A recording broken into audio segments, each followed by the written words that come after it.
Welcome to this Zentangle Quickie. My name is Heather Hartwick Gladden. I'm a certified Zentangle teacher. And today we're going to take a look at the Tangle Snowflake 2 from CZT Barbara Duel Johnson. For sure throughout the winter here, I'm going to be interspersing these wonderful snowflake tangles from Barbara. They're just fantastic. And all, just a little bit different and different enough. They're just wonderful. All right. Now, this one starts off with a not quite asterisk. It's we're going to do 6 lines. I like to start north and south. And then I just kind of hold my breath. And I picture just doing an X. And I'm aiming for the middle. Actually, no. Well, yeah, let's see. I could put a little dot. I'm just trying to think of ways to make it easier. All right. Well, that kind of helped. And then, 2, I just try to not worry about it. Because whatever happens, happens, and everything is okay. Even if some sides are longer than the others. Well, the thing with that, though, is you could very carefully just extend.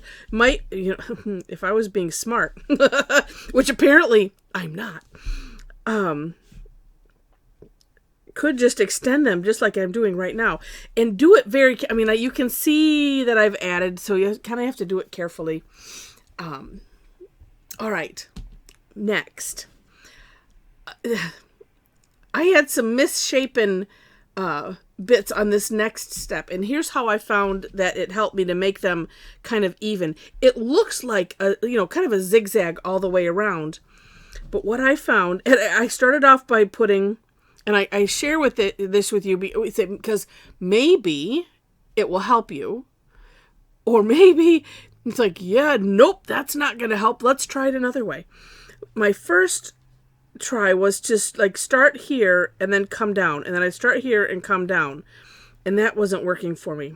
What I decided to do, and actually this section you can make it a little bit bigger than you think, because we are going to put diamonds at the end of these spokes. Oh, I should have told you that before, so that way you leave a little bit of room depending on what you're working on.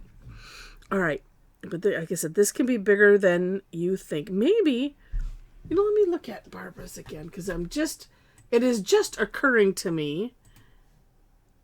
No, she doesn't have, well, no, wait. This part, not quite up halfway, but we can take this, so let's just do it. Okay, so there. So we're putting, a little, depending on which direction you're drawing it, a V or an upside down V in each spoke. So I do that, and then just turn the tile, and you want to make sure to come down enough, like that's better. And as I'm doing it, I'm kind of eyeballing the center here, but turning it and doing it the same direction every time, that seems to help me. You might find a better way. You know what? Instead of that, let me move this down. There we go. Because I'm apparently wanting to work down here, and you can't see that. All right, next. A simple aura of each of these sections.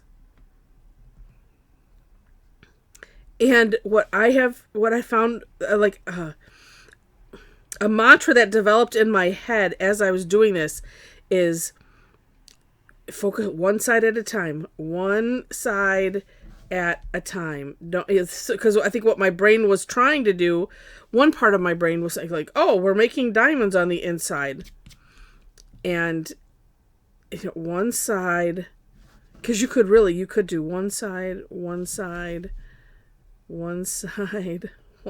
like that. So that's what, was going on in my brain. Because normally it's like, oh, I'm not good at making diamonds. But this, you're not really. We're just going with whatever shape is here. And if you work to keep a similar distance, it doesn't matter. Okay.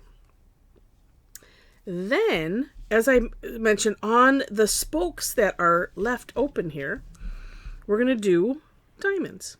As I said, I have trouble with those. And one way to get by with it is a V.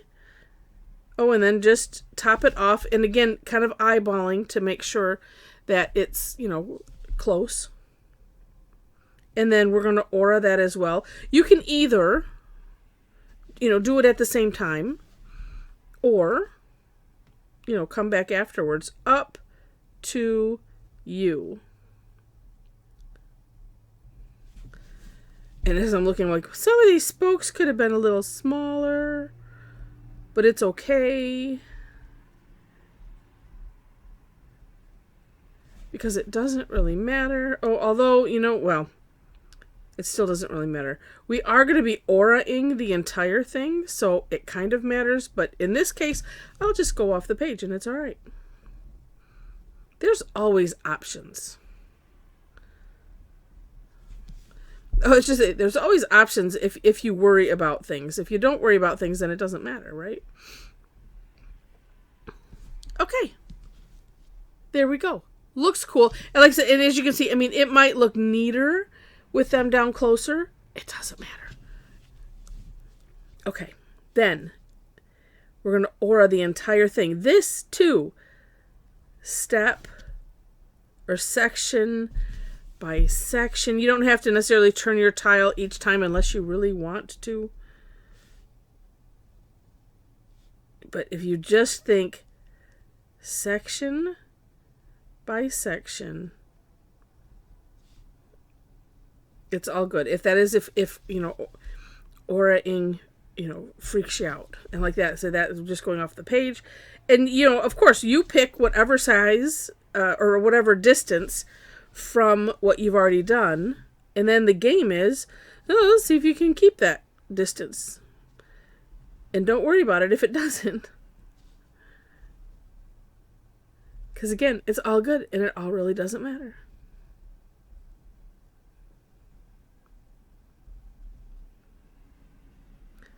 It does help though if your lines meet up.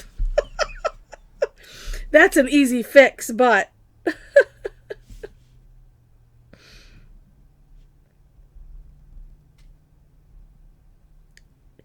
see, like in my mind, and this is probably why in my I'm mantraing this, it was mantraing itself. I was just like, all of a sudden I'm listening, going, okay, all right, yeah, one step, because in my mind, and I don't know where I got this exactly, but like the auraing around the whole thing, or whatever the tangle is you didn't lift up your pen.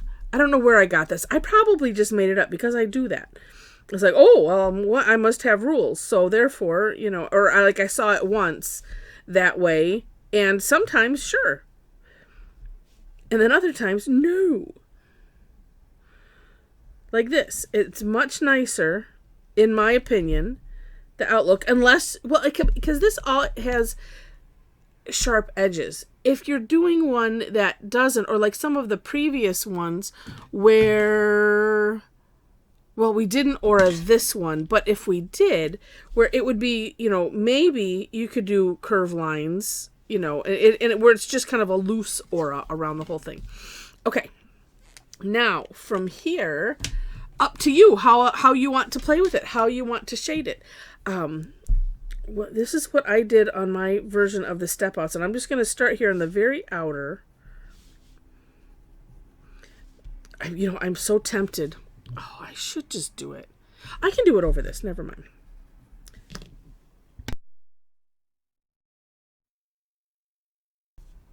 And what that something is, I'll fill you in later. Now you'll be on pins and needles. You're going to have to watch the whole thing.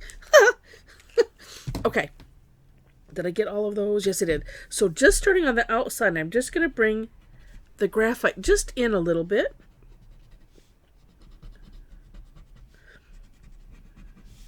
Because actually, I want to have this gradient. What I'm thinking, it wouldn't give me it's not going to give me a gradient, but it'll look cool. And then let's just put a little bit at the tip. So I'm skipping, the this one. All right, and then just bringing it in a little bit. Again, just to create some gradient.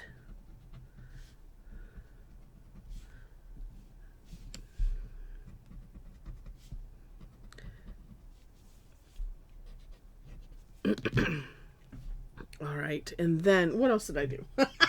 I don't remember. I put some down here.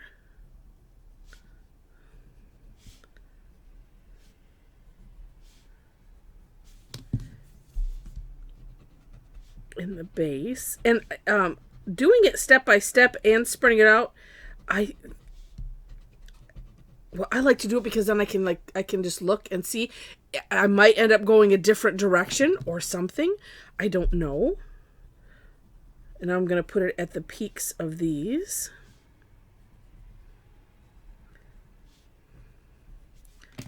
I just think it's fun. And for me, it's a good learning thing, because it's like if, being unsure about shading, when you do something like this, it's like, okay, and then you see it slowly change as you add the graphite, and it, like I said, to me, it's a little bit of a learning experience.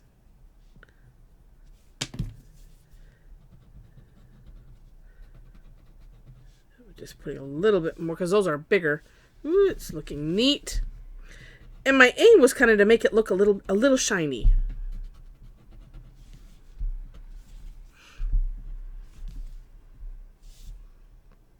But as I'm looking, it does need something. So I'm going to just put a little bit on either of these sides, because what I want to do is, I could have just put. Well, no.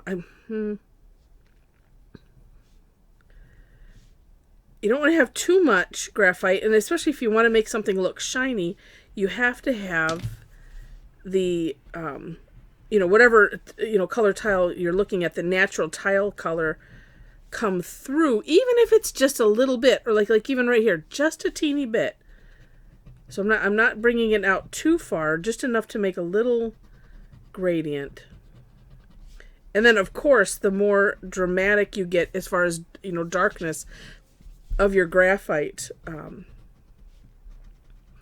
that just adds to it. Oh, see? Yes, that helped. Although it does seem like something in here. Oh, you know what? We could just do one. Well, let's just pick one side for now and stick to it.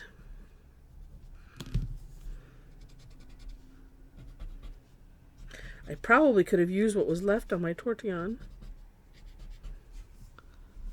Oh, yeah. That helped. I probably could have put it in the middle, maybe. I don't know. I like that. It just adds something, and it's not just stark.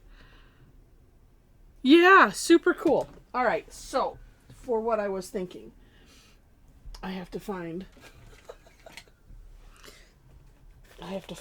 what I'm going to use for the what I was thinking. Hold on one second. Let me grab it. Okay, and it is a clear Stardust pen from, it's a Jelly Roll. Let me do this on the back. Oh, here we'll fill. See, I mean, it adds a little bit of color, but it's just adds shine. Like I said, a tad bit of color. And so what one can do, but maybe not over the graphite. I was thinking over the graphite.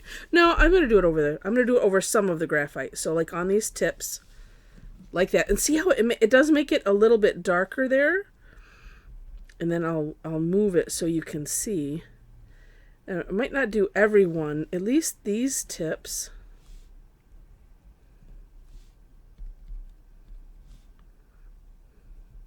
It's such a handy pen to have, because as you see, it doesn't add, it adds something because, there's glitter in there, and it adds, like I said, a little bit of color, but it adds more sparkle. And as I move it, you can see it. And I think I'm just going to leave it right there because I like it. Just, because it's a snowflake. It's supposed to, be a little sparkly. So, I mean, no, let me get carried away. Hold on.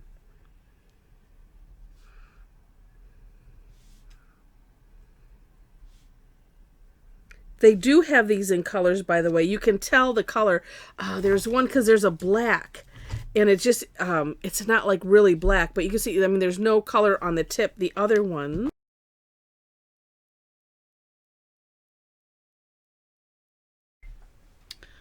Well, luckily this time, I usually check just certain parts of the video. And this time, I don't know what prompted me, but it was like right at the end, and I'm like, well, the thing stopped recording, so isn't that nice? I was telling you about these Stardust pens, and I was just getting ready to show you the cap of this one, which is like black, or it's dark anyway. And there we go. Get the light in there. You can kind of see, clear, not clear. Anyway, these are great pens. I don't remember if I did this one here. So this is the black. That's the clear. And like I said, there are other colors. Like here's a purple. But the clear is so. Oh, and here's blue. They're really super nice and shiny. But the clear will go over everything, and it adds, like I said, just a little hint of gray, just because of the nature of the sparkles. So anyway, that's it. Some people aren't familiar with them, and so I like to make them familiar. Sparkles. All right, so if you enjoyed this, and I hope you did, please click on the like button. And if you like it enough to see more, I would love to have you be a subscriber to the channel. Because I'm throwing my pens. In the description section, you will find the links to the step outs, as well as ways to connect with me if you wish. You'll see below the step out links is a Linktree link. And so I have links to my website where you can follow my blog, and you will receive things like this, daily tangle, recaps, and replays of the classes. The free classes, I always send out the replays as well as pictures. And the paid classes, I always send out the pictures and information if you'd like to purchase the replay. Also, link to my Facebook page. So if you happen to be on Facebook, there, if you follow me there, you'll see when I post. You should see when I post classes. And I know they've made some. They get so frustrating. They made some changes where you can adjust the notifications, by the way, of groups and maybe pages you follow. I'm not sure about pages. Groups for sure. So you can like receive highlights or everything, or probably something in between. But there you will see, because I post my classes there, and there are some other places like Eventbrite and Meetup.com. Both of those are free services, and links are there in the link tree. And if you do happen to be on Facebook and want to join in on the fun and conversation, and hang out with a bunch of really, really amazing Tangle addicts, we'd love to have you. So the link is there. There are 4 questions that you must answer in order to gain entry, just so you're aware. And I think that's it.